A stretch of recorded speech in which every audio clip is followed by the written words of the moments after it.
तो हम लोगों ने ये सब पढ़ लिया था कि 0 डिग्री की जो रेखा है उसको भूमध्य रेखा बोलते हैं, इसको इक्वेटर बोलते हैं, या 0 डिग्री का अक्षांश भी कहते हैं। भूमध्य रेखा पृथ्वी को 2 बराबर भागों में बांटती है, एक होता है उत्तरी गोलार्ध और एक होता है दक्षिणी गोलार्ध। उत्तरी गोलार्ध में भूमध्य रेखा के समांतर खींची गई जो रेखाएं हैं उनको अक्षांश कहा जाता है। ये जो अक्षांश रेखाएं ये आपको बनी हुई दिखाई दे रही है, ये जो लाइंस हैं ये अक्षांश रेखाएं कहलाती हैं। जिस प्रकार से लाइंस आपको उत्तर की ओर दिखाई दे रही हैं उसी प्रकार से लाइंस आपको दक्षिण की ओर भी, साउथ की ओर भी दिखाई दे रही हैं।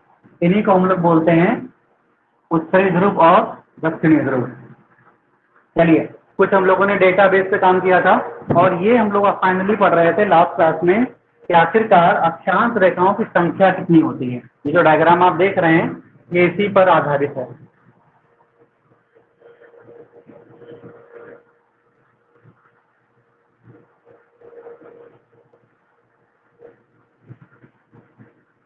ये सब मिटाए दे रहे हैं, ये आप लोगों को पता है। देखो, ये जो बीच की लाइन आप देख रहे हैं इसको बोलते हैं 0 डिग्री लेटीट्यूड या इक्वेटर। हिंदी वाले इसको क्या बोलेंगे? अक्षांश। 0 डिग्री का अक्षांश या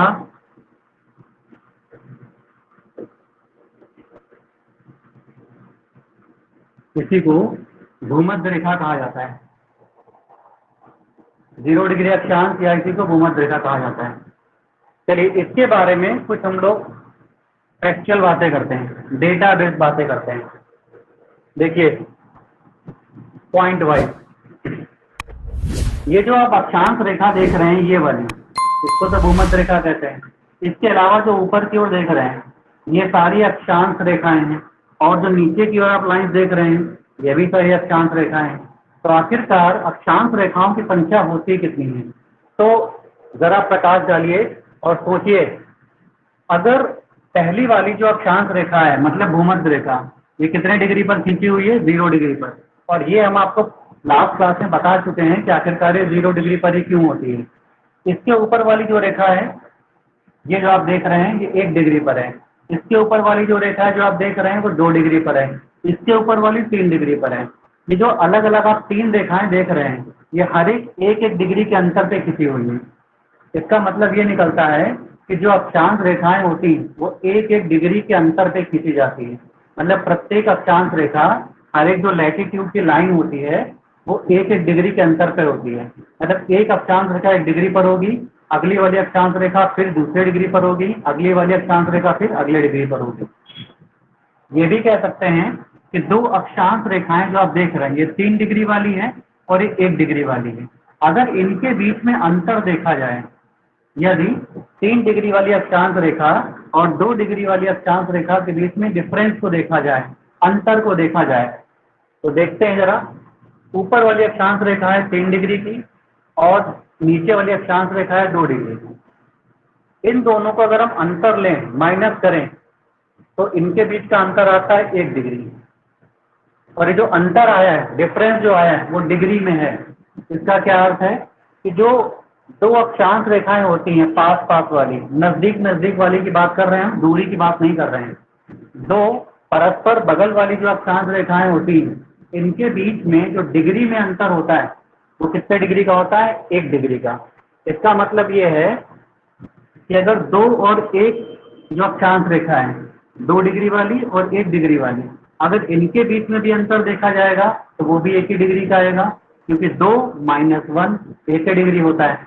इसका मतलब क्या है कि हर एक जो अक्षांश रेखा है उसमें डिग्री में कितना अंतर होता है? तो डिग्री में अंतर होता है 1 डिग्री का। यानी प्रत्येक जो अक्षांश रेखा होती है वो 1 डिग्री के अंतर पर खींची जाती है। इस आधार पर अगर हम देखें कि प्रत्येक अक्षांश रेखा अगर 1 डिग्री के अंतर पर होती है तो आखिरकार कुल कितनी संख्या में अक्षांश रेखाएं हम उत्तरी गोलार्ध में और दक्षिणी गोलार्ध में खींच सकते हैं? ठीक है, समझिएगा जो हम बोल रहे हैं कि हर एक अक्षांश रेखा अगर 1 डिग्री के अंतर पर खींची जाती है हर एक अक्षांश रेखा अगर 1 डिग्री के अंतर पर खींची जाती है तो आखिरकार उत्तरी गोलार्ध में और दक्षिणी गोलार्ध में अलग अलग हम कितनी अक्षांश रेखाएं ड्रॉ कर सकते हैं, खींच सकते हैं। तो देखिए जरा, ये कुछ पृथ्वी का हमने आपको गणितीय रूप दिखा रहे हैं, अर्थ का मैथमेटिकल फॉर्म देखिए जरा। देखिए ये जो लाइन आप देख रहे हैं ये वाली, वो ये रेखा है। ये कौन सी रेखा है? भूमध्य रेखा। तब इसको नाम दे दीजिए इक्वेटर। ये हमने भी आधी खींची है, पूरी नहीं खींची, पूरी इसको पीछे ले जाएंगे तो इस पॉइंट के इधर ले जाएंगे तो आगे बढ़ जाएगी। ये जो पॉइंट है वो ये वाला है, केंद्र बिंदु है पृथ्वी का। तो ये पॉइंट है पृथ्वी का सेंटर, सेंटर। ये इक्वेटर है, भूमध्य रेखा है। और ये जो आप लाइन देख रहे हैं ये कौन सी रेखा है? ये सेंटर से जा रही है। देखिए यहाँ से पास करेंगे, ऊपर की ओर खींचेंगे तो यहाँ पर आके वो टच करेगी। ये कौन सा बिंदु है? ये नॉर्थ पोल है।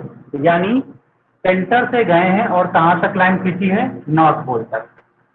इसको जरा इससे तुलना करिए, कंपेयर करिए। तो अगर हम यहाँ से एक लाइन खींच दें इस तरीके से सीधी सीधी, तो ये लाइन क्या करेगी? पृथ्वी के सेंटर को और पृथ्वी के नॉर्थ पोल को आपस में जोड़ देगी, ठीक है। और ये जो लाइन आगे जाएगी वो कहाँ तक जाएगी? ईस्ट वाले बिंदु तक, पूर्वी हिस्से तक जाएगी। और ये रेखा कहलाती क्या है? ये भूमध्य रेखा कहलाती है। ऐसे ही यहाँ पर है, ये वाला आपका जो पॉइंट है वो ईस्ट है और ये जो लाइन खींची है ये भूमध्य रेखा है, इक्वेटर है, हमने इंग्लिश में लिखा है। और ये जो लाइन है वो क्या कर रही है? नॉर्थ पोल को सेंटर से जोड़ रही है, नॉर्थ पोल को सेंटर से जोड़ रही है। तो अगर हम इस लाइन को यहाँ से जोड़ दें और इतना भाग देखें तो ये पृथ्वी का 1/4 हिस्सा है। अगर हम यहाँ से एक लाइन खींचे, मान लिया हमने ऐसे लाइन खींच दी इस तरीके से, और ये इसने यहाँ पे जोड़ा है और ये एक रेखा आप देख रहे हैं। तो अगर हम इस रेखा से यहाँ से पृथ्वी को काटें, इस ग्लोब को यहाँ से काटे, यहाँ तक लाएं और यहाँ से काटें तलवार या चाकू की सहायता से, तो ये वाला हिस्सा पृथ्वी का बाहर निकल के आएगा। और ये जो हिस्सा है जो बाहर निकल के आ रहा है वो पृथ्वी का टोटल 1/4 पार्ट है, यानी 1/4 भाग है। तो अगर हम इस लाइन को खींचेंगे और यहाँ से पृथ्वी के हिस्से को बाहर निकालेंगे तो वो 1/4 भाग पृथ्वी का बाहर आएगा। यानी ये जो हिस्सा है वो पृथ्वी के 1/4 भाग को दिखा रहा है। ये जो आप देख रहे हैं ये पृथ्वी के कितने हिस्से को दिखा रहा है? 1/4 पार्ट को दिखा रहा है, 1/4 भाग को दिखा रहा है। चलिए अब लाइन की बात करते हैं, अक्षांश रेखाएं कितनी आखिरकार खींच सकते हैं। तो पहली जो अक्षांश रेखा है वो तो भूमध्य रेखा है। तो ये जो है ये तो भूमध्य रेखा है। ये कितने डिग्री पर है? 0 डिग्री पर है। तो पहली जो खींची गई है वो तो 0 डिग्री पर है। इसके बाद जो अगली वाली खींची गई है वो कितने डिग्री पर है? 1 डिग्री पर। उसके बाद जो अगली खींची गई है वो 2 डिग्री पर है। उसके बाद जो अगली खींची गई है वो 3 डिग्री पर है। तो ये जो हमारे पास एक सिमेट्री बन रही है, जो सममिति बन के आ रही है, ये हमको क्या दिखा रही है कि हम पहली वाली अगर रेखा 1 पर खींचे तो अगली वाली 2 पर खींचे। इसका मतलब हम जैसे जैसे नंबर आगे बढ़ते हैं 1 2 3 4, जैसे गणित में संख्याएं आगे बढ़ती हैं, है ना, उसी तरीके से रेखाएं आगे बढ़ रही हैं। इनके बीच में अंतर जो है वो उतना ही है जितना अंतर 2 गणितीय संख्याओं के बीच में होता है, 2 मैथमेटिकल नंबर के बीच होता है। तो अगर 0 डिग्री वाली रेखा हमने यहाँ पे खींची है तो इसके बाद जो अगली वाली खींचेंगे वो कितने डिग्री पर होगी? 1 डिग्री पर। उसके बाद जो अगली खींचेंगे वो 2 डिग्री पर होगी। उसके बाद जो अगली खींचेंगे वो 3 डिग्री पर होगी। उसके बाद जो अगली खींचेंगे वो 4 डिग्री पर होगी। इस तरीके से हम रेखाएं खींचते चले जाएंगे ऊपर की ओर। और जब यहाँ पहुंचेंगे, जब हम अंतिम रेखा खींचेंगे तो वो कहाँ पर आएगी? वो नॉर्थ पोल के बगल से जाएगी इस तरीके से। ये देखिए, तो देखिए जरा, गिनिए कितनी रेखाएं हैं, गिनती निकालिए। तो कैसे गिनेंगे? 0 वाली को छोड़ दीजिए, 0 वाली तो भूमध्य रेखा कहलाती है। इसके बाद जो पहली रेखा है यहाँ से गिनती गिनना शुरू करिए। ये पहली है, दूसरी है, तीसरी है, चौथी है, 5वीं है, तो ऑन ऐसे आगे बढ़ती रहेंगी। आखिरकार कितनी होंगी टोटल? कितने नंबर होंगे टोटल? संख्याएं कितनी होंगी? लाइन। तो कोण देखिए कितने का है, अगर ये वाला जो एंगल है वो है 90 डिग्री का, क्योंकि देखिए दो जो लंबवत लाइंस होती हैं, दो जो परपेंडिकुलर लाइंस होती हैं, उनके बीच एंगल कितने डिग्री का बनता है? 90 डिग्री का बनता है। 90 डिग्री का मतलब ये जो अधिकतम कोण है वो 90 ही बन सकता है, 90 से कम नहीं बनेगा, 90 से ज्यादा नहीं बनेगा। अगर ये लाइंस ऐसी जैसी आपको दिखाई दे रही हैं, अगर ये ऐसी ही बनेगी तो इसको बोलते हैं परपेंडिकुलर, हिंदी में लंबवत। ठीक है, तो लंबवत के बीच कोण कितने डिग्री का होता है? 90 डिग्री का होता है। और अगर एक रेखा 1 डिग्री पर खींची जा रही है, अगर एक रेखा 1 डिग्री पर खींची जा रही है तो आखिरकार 90 डिग्री में कितनी रेखाएं खींची जाएंगी? क्योंकि अगर 1 डिग्री पर एक रेखा है, अगर यहाँ ना दिखाई दे रहा हो तो ऊपर लिख देते हैं, यहीं पे दिखाई दे रहा है ना, दिख रहा है। अगर 1 डिग्री पर एक रेखा है तो 2 डिग्री पर कितनी रेखाएं होंगी? 2 रेखाएं होंगी। 3 डिग्री पर कितनी रेखाएं होंगी? 3 होंगी। 4 डिग्री पर कितनी रेखाएं होंगी? 4 होंगी। और हमें कितने डिग्री तक की खींचना है? 90 डिग्री तक, क्योंकि अंतिम जो कोण बन रहा है वो समकोण है, मतलब लंबवत है। और समकोण में कितना होता है राइट एंगल में? 90। तो अगर 1 डिग्री पर 1, 2 डिग्री पर 2, 3 डिग्री पर 3, 4 डिग्री पर 4, तो सोन अगर आगे बढ़ेंगे 90 डिग्री पर कितनी? तो 90 डिग्री पर कुल रेखाएं कितनी खींची जाएंगी? 90 खींची जाएंगी। तो ये याद रखिएगा कि कुल अक्षांश रेखाएं किसी भी एक गोलार्ध में पृथ्वी के, या तो उत्तरी या दक्षिणी, किसी भी एक गोलार्ध में, पृथ्वी के किसी भी एक गोलार्ध में, चाहे वो उत्तरी गोलार्ध हो चाहे दक्षिणी गोलार्ध हो, अक्षांश रेखाओं की संख्या कितनी होती है? 90 होती है। हम रेखाओं की बात कर रहे हैं, लेकिन ये डेटा जो हमारा है 90 वो सही नहीं है, ध्यान रखिएगा। चलिए, क्योंकि अभी इसमें थोड़ा सा और आएगा समझने वाली चीजें।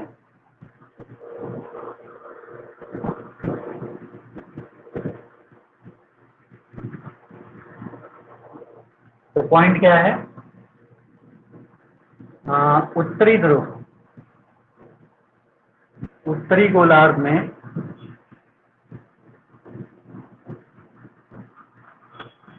अक्षांश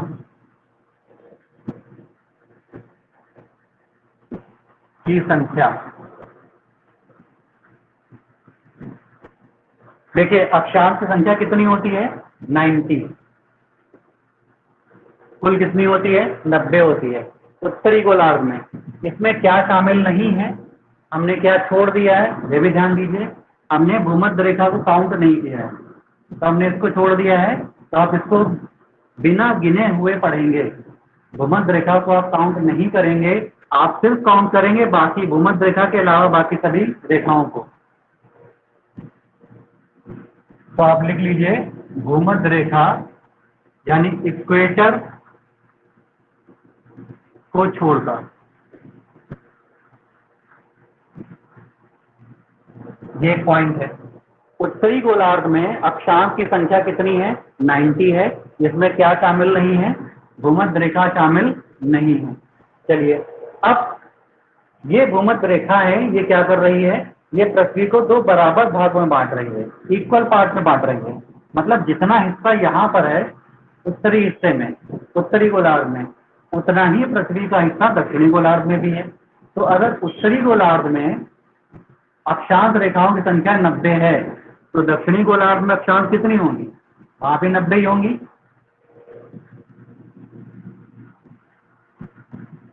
इसी प्रकार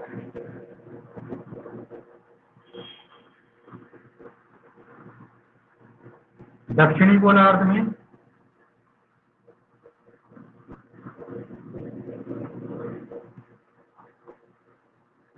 अक्षांश, यहां भी भूमध्य रेखा को छोड़कर, भूमध्य रेखा के अतिरिक्त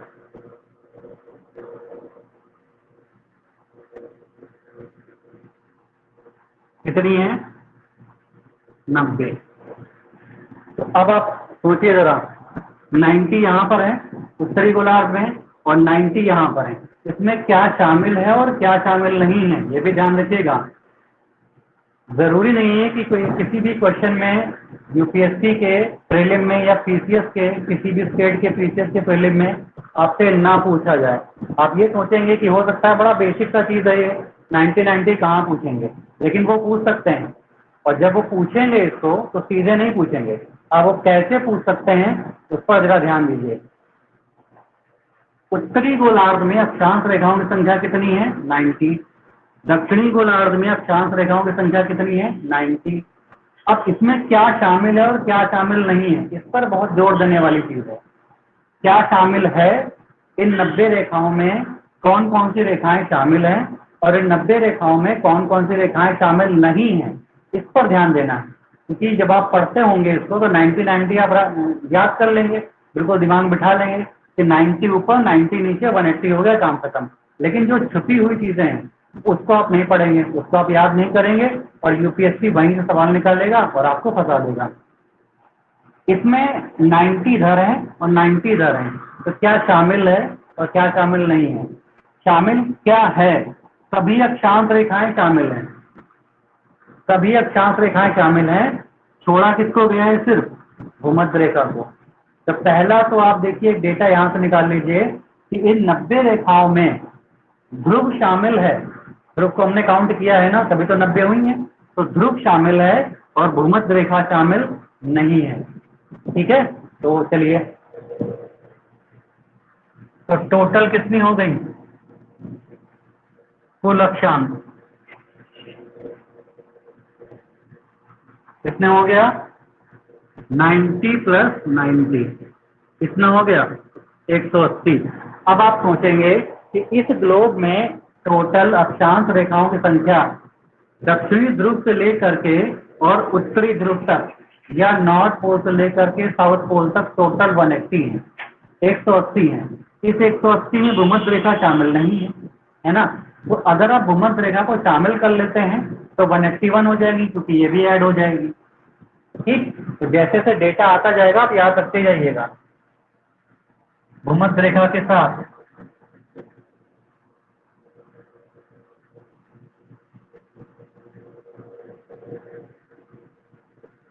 कितनी हो जाएंगी? 180 पहले थी, प्लस हमने 1 ऐड कर दिया, अब टोटल कितनी हो गई? 181। देखिए 181 हो गई। तो अक्षांश रेखाओं की संख्या कितनी बढ़ रही है?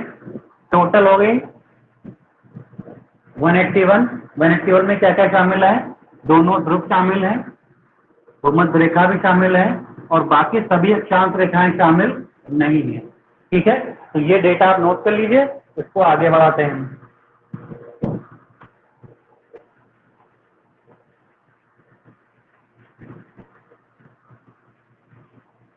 चलिए अगली चीज देखिए, अब बहुत ध्यान से समझिएगा जो हम समझा रहे हैं। अभी तक आपने क्या देखा कि भूमध्य रेखा को मिलाते हुए नॉर्थ पोल से साउथ पोल तक अगर अक्षांश रेखाओं को लैटिट्यूड को काउंट करेंगे तो टोटल नंबर आ रहा है 181। अगर विदाउट इक्वेटर शामिल कर रहे हैं, इक्वेटर को छोड़ दे रहे हैं, भूमध्य रेखा को छोड़ दे रहे हैं, तो कितनी आ रही हैं? 180 आ रही हैं। ठीक है, डेटा आपका बिल्कुल सही है, लेकिन थोड़ा सा यहाँ बदलाव है। क्या चेंजेस है? मान लीजिए ये आपकी पृथ्वी है, ये थोड़ा सा टेढ़ा हो गया है,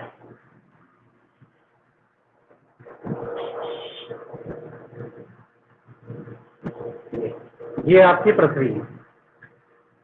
कुछ इस तरह का शेप होता है, सिरों पर चपटी होती है, बाहर की ओर उभरी होती है बीच का भाग। इसमें जो ये लाइन आप देख रहे हैं, ये पृथ्वी के ईस्ट वाले हिस्से को वेस्ट वाले हिस्से से जोड़ रही है। पृथ्वी क्योंकि पूरी तरीके से गोलाकार नहीं है, उसका जो आकार है वो भूभाग की तरह है। पृथ्वी का जो आकार है वो जियोइड कहलाता है। और जियोइड का आकार कैसा होता है भाई? जियोइड का इस तरह का आकार होता है, ये हिस्सा बीच का बाहर की ओर उभरा होता है और ऊपर और नीचे का मतलब उत्तरी नॉर्थ और साउथ वाला हिस्सा थोड़ा सा बल्जिंग वो दबा हुआ होता है, कॉम्प्रेस होता है, ये बल्जिंग होता है। बल्जिंग मतलब बाहर की ओर निकला हुआ। इस वाले जो आकृति होती है, इस तरह के शेप को हम लोग नाम देते हैं जियोइड। क्या नाम देते हैं? जियोइड। हिंदी में क्या बोलते हैं? भूभाग।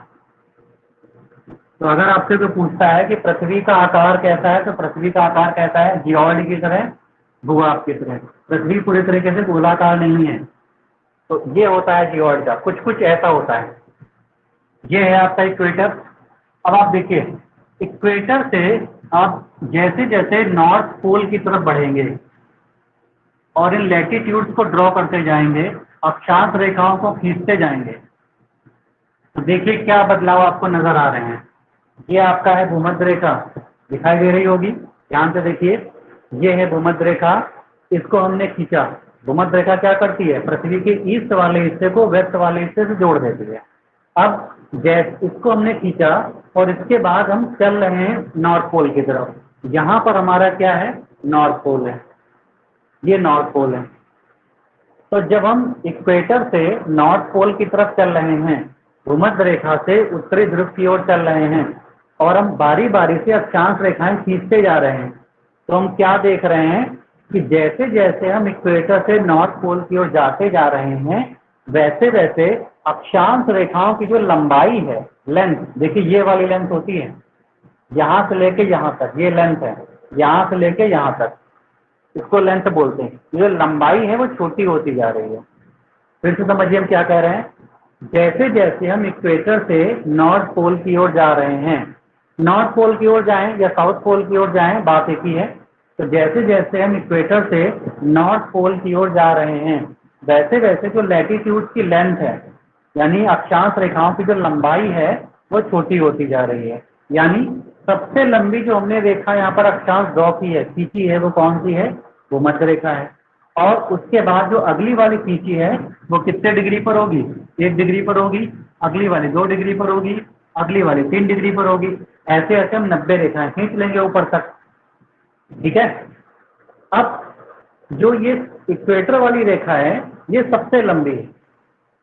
क्यों सबसे लंबी है, क्योंकि यहाँ पर जो पृथ्वी की त्रिज्या है ना, तो सबसे ज्यादा लंबाई में है।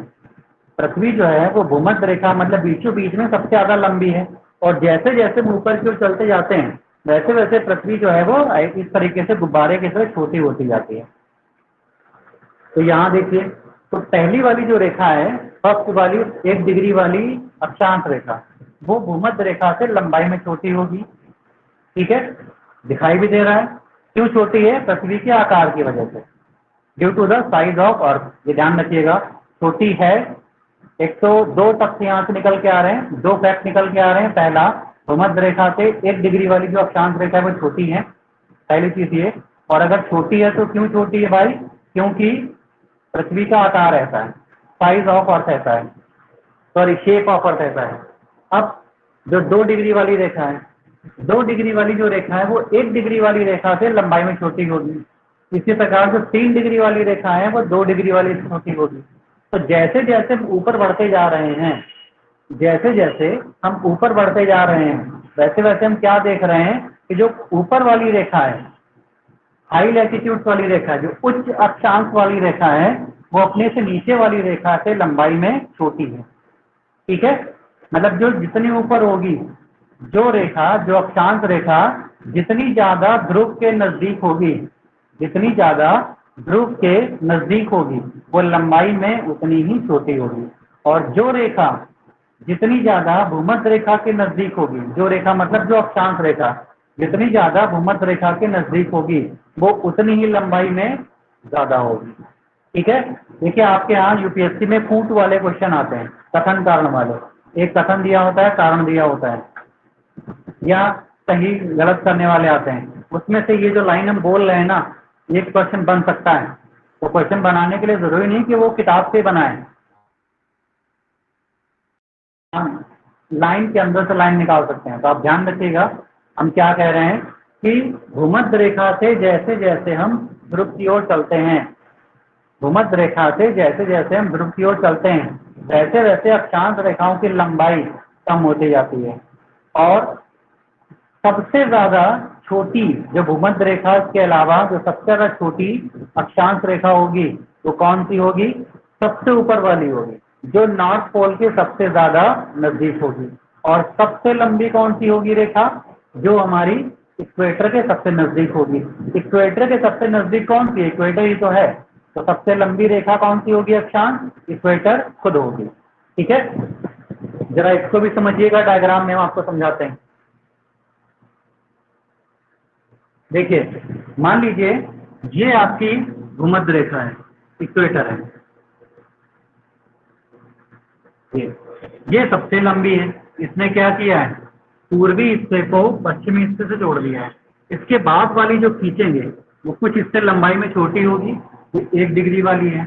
इससे बाद वाली जो खींचेंगे वो और इससे छोटी होगी, 2 डिग्री की है। इससे बाद वाली 3 डिग्री की और छोटी होगी। इसके बाद वाली 4 डिग्री और छोटी होगी। ऐसे ऐसे करते जैसे जैसे हम ऊपर जाते जाएंगे वैसे वैसे रेखाओं की लंबाई छोटी होती जाएगी। देखिए, लगातार लंबाई छोटी होती जा रही है।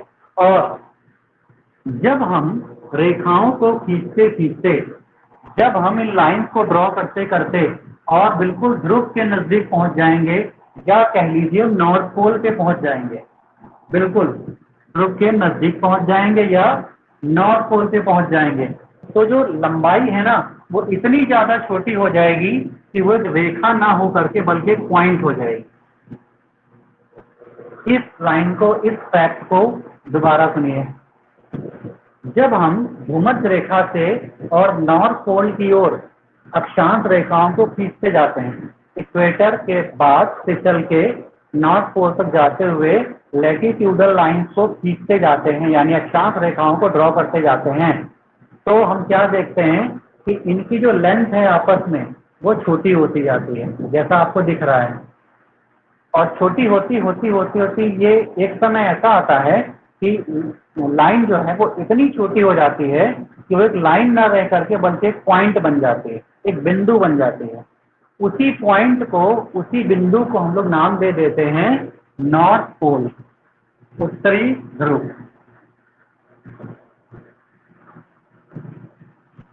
तो उत्तरी ध्रुव बेसिकली क्या है? उत्तरी ध्रुव क्या है? एक प्रकार की अक्षांश रेखा है, लेकिन क्योंकि ये इतनी छोटी है, ये रेखा इतनी छोटी है कि हम इसको एक रेखा के रूप में परिभाषित ना करके बल्कि एक बिंदु के रूप में, पॉइंट के रूप में परिभाषित कर देते हैं। इसलिए हम इसको नाम दे देते हैं नॉर्थ पोल। तो नॉर्थ पोल पे जो अक्षांश रेखा है, नॉर्थ पोल को टच करते हुए जो अक्षांश रेखा जा रही है वो इतनी छोटी है लंबाई में कि वो एक रेखा ना होकर के बल्कि क्या है? पॉइंट है। तो ये जो है यहाँ पर जो अक्षांश रेखा है वो रेखा ना होकर के बल्कि क्या है? एक बिंदु है। ठीक है, तो अब देखिए, अभी तक टोटल अक्षांश रेखाएं कितनी थी? उत्तरी ध्रुव में 90, दक्षिणी में 90, तो टोटल कितना आया था? 180 आया था। और इसमें क्या शामिल था? इसमें शामिल था भूमध्य रेखा को छोड़ करके बाकी सभी रेखाएं, यानी ध्रुव भी इसमें शामिल था। नॉर्थ पोल वाली जो अक्षांश रेखा थी वो भी इसमें शामिल थी। इस 90 में सिर्फ भूमध्य रेखा शामिल नहीं थी भाई, पूरे के पूरे उत्तरी गोलार्ध में सिर्फ भूमध्य रेखा को छोड़ करके बाकी सभी रेखाएं शामिल थी।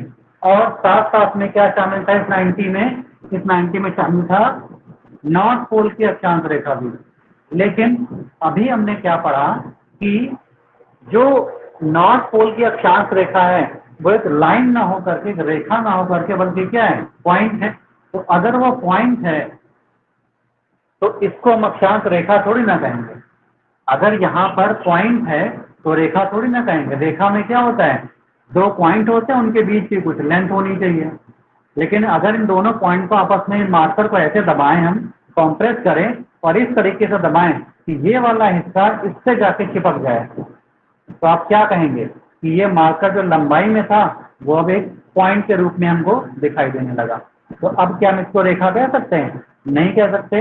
देखिए, मान लीजिए ये रेखा है, ये रेखा आपको दिखाई दे रही होगी, ये एक लाइन है, इसका ये पॉइंट है ए, ये पॉइंट है बी। हमने क्या किया? बी पॉइंट से इसको दबाना शुरू किया ए की तरफ। तो जैसे जैसे हम दबाते जा रहे हैं, देखिए यहाँ से ऐसे दबाना शुरू करेंगे, तो जैसे जैसे हम इसको दबाते जाएंगे वैसे वैसे छोटी होती जाएगी। और मान लीजिए यहाँ तक हम दबा के ले आए, तो अब ये जो पॉइंट था बी वो यहाँ ना होकर के बल्कि यहाँ हो जाएगा। तो पहले रेखा कहाँ तक थी, पहले यहाँ तक थी, इतना हमने दबा दिया और ये इतनी छोटी हो गई, तो ये वाला हिस्सा खत्म हो गया। तो पहले रेखा ज्यादा लंबी थी और दबाने से क्या हुआ, और छोटी हो गई, है ना। चलिए हम और दबाते हैं यहाँ से। तो जब और प्रेस करेंगे तो जैसे जैसे हम प्रेस करते रहेंगे वैसे वैसे इसकी लेंथ छोटी होती जाएगी, और एक टाइम ऐसा आएगा प्रेस करते करते कि हम क्या करेंगे, इसको पूरी तरीके से खत्म कर देंगे और दोनों हिस्सों को ए और बी को आपस में जोड़ देंगे, तो ये क्या बन जाएगा, पॉइंट बन जाएगा। तो अभी तक जो लाइन थी वो लाइन ना होकर के अब क्या हो जाएगी, पॉइंट हो जाएगा। और अगर ये पॉइंट हो जाएगा तो पॉइंट की खास बात क्या होती है कि उसका जो शुरुआत वाला सिरा होता है, स्टार्टिंग पॉइंट जो होता है और जो एंडिंग पॉइंट होता है, दोनों सेम होते हैं, है ना।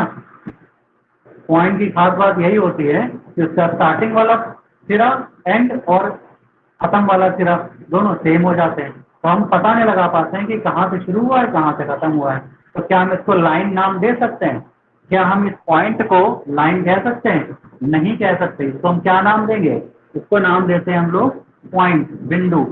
सेम वही स्थिति यहाँ भी है, सेम वही कंडीशन नॉर्थ पोल के पास भी है, और जो कंडीशन नॉर्थ पोल में है वही कंडीशन साउथ पोल में है, ठीक है।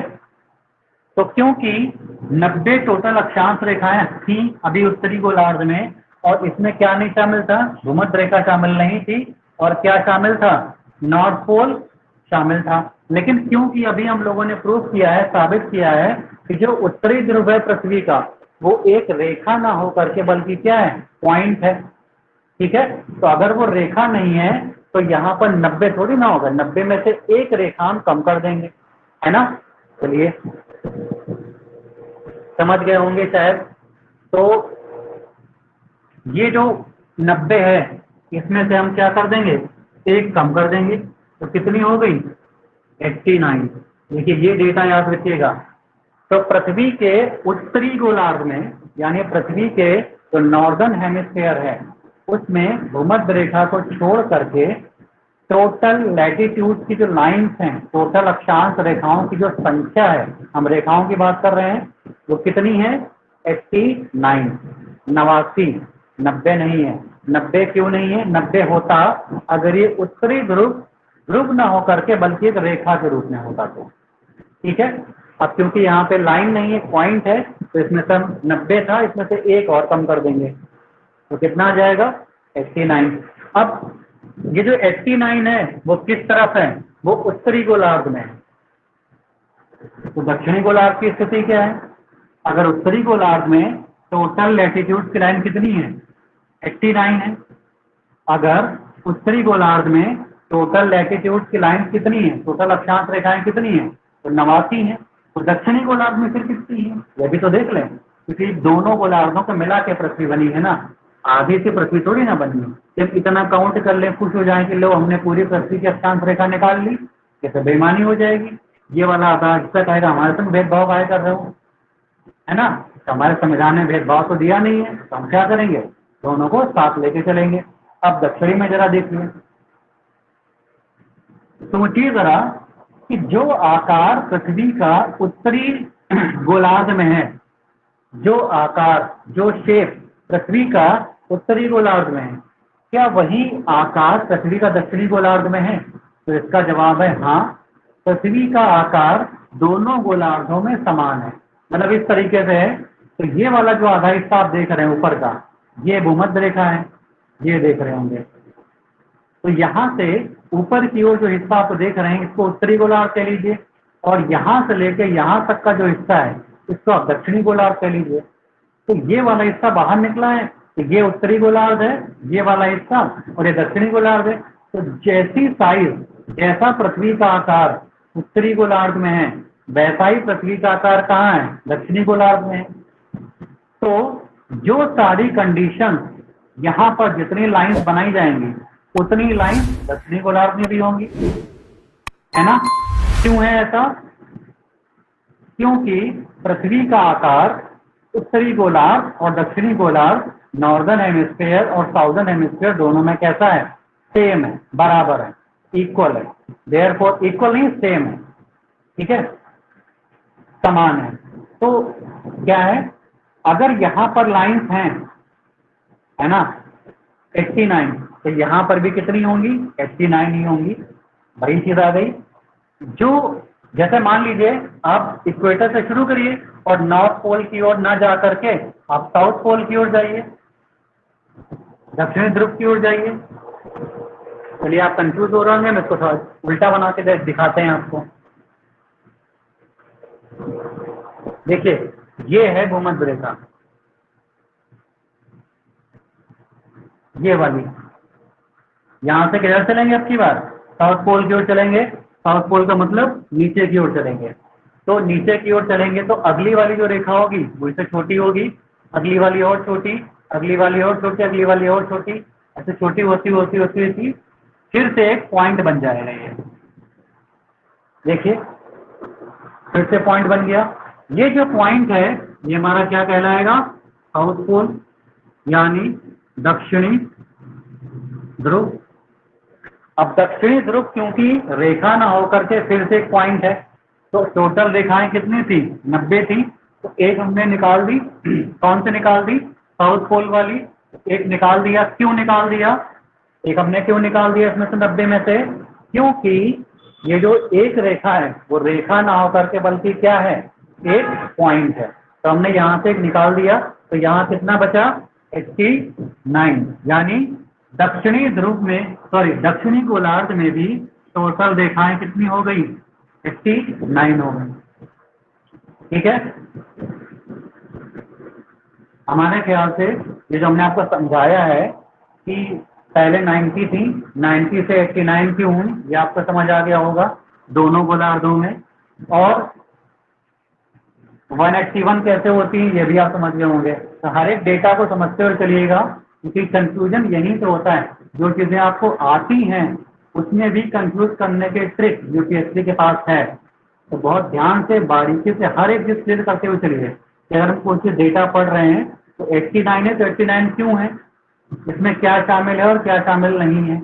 90 है तो 90 क्यों है, इसमें क्या शामिल है और क्या शामिल नहीं है। अगर 181 लाइन्स हैं तो 181 में क्या शामिल है और क्या शामिल नहीं है, ये सब आपको ध्यान में रखना है।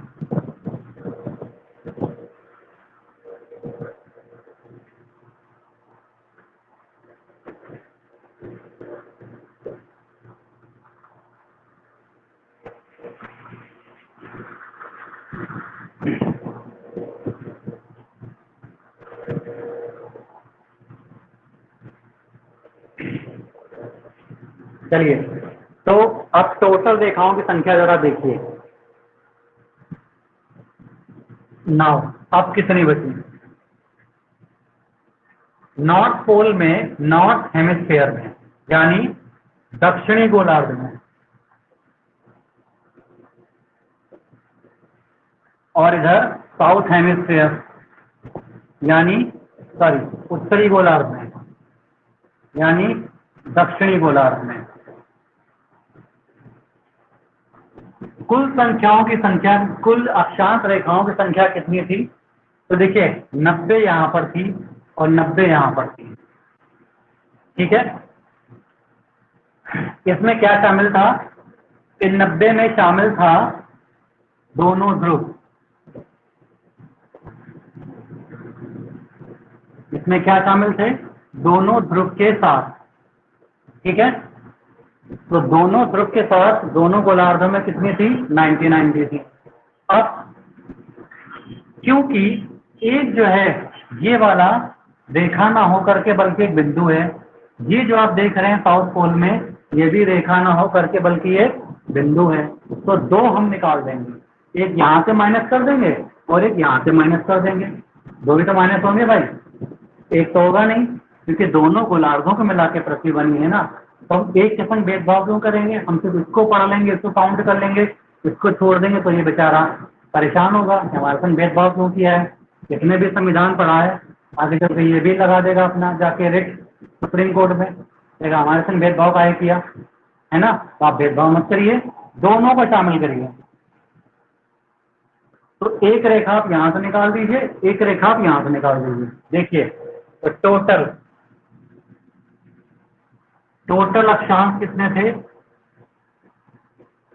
90 प्लस 90 कितने थे? 180। इस 180 में क्या शामिल था? इस 180 में दोनों पोल शामिल थे और सभी रेखाएं शामिल थी, दक्षिणी गोलार्ध की भी और उत्तरी गोलार्ध की भी। क्या शामिल नहीं था? भूमध्य रेखा शामिल नहीं थी, ध्यान रखिएगा। फिर हमने 2 माइनस कर दिए, ये क्या है? दोनों पोल, दोनों ध्रुव हमने माइनस कर दिए। अगर हमने दोनों ध्रुव माइनस कर दिए तो अब रेखाओं की संख्या कितनी हो गई? तो 180 माइनस 2 यानी 178। ये फाइनल डेटा है। ये है पृथ्वी पर कुल अक्षांश रेखाओं की टोटल संख्या। कितनी? 178। इस 178 में क्या क्या शामिल है और क्या क्या शामिल नहीं है फिर से जान लीजिए। इस 178 में क्या भूमध्य रेखा शामिल है? तो भूमध्य रेखा शामिल नहीं है। क्या नॉर्थ पोल शामिल है? नहीं है। क्या साउथ पोल शामिल है? नहीं है। अगर आप इसी में भूमध्य रेखा भी जोड़ दें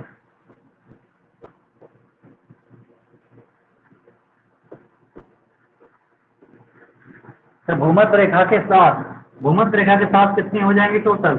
178 प्लस 1 क्यों ऐड किया? क्योंकि भूमध्य रेखा इकलौती है, 2 नहीं है, हमने इससे 1 ऐड किया है, 2 ऐड नहीं किया। तो 178 प्लस 1 कितना हो गया? 179। देखिए पहले भी यही आ रहा था। तो ये फाइनल डेटा आप याद रखिएगा। इसमें क्या शामिल है? केवल भूमध्य रेखा। क्या शामिल नहीं है? इसमें क्या शामिल है? केवल भूमध्य रेखा। क्या शामिल नहीं है? तो इसमें दोनों पोल शामिल नहीं है। इस डेटा में क्या शामिल है? इसमें शामिल है टोटल अक्षांश रेखाएं और पोल शामिल है। सॉरी, पोल शामिल नहीं है, भूमध्य रेखा है या नहीं है? नहीं है। ठीक है, चलिए। तो ये आप समझ गए होंगे। ये जो हमने आपको समझाया है डेटाबेस टेक्सुअल चीजें, ये आप समझ गए होंगे। इसको हटाते हैं, आगे बढ़ते हैं।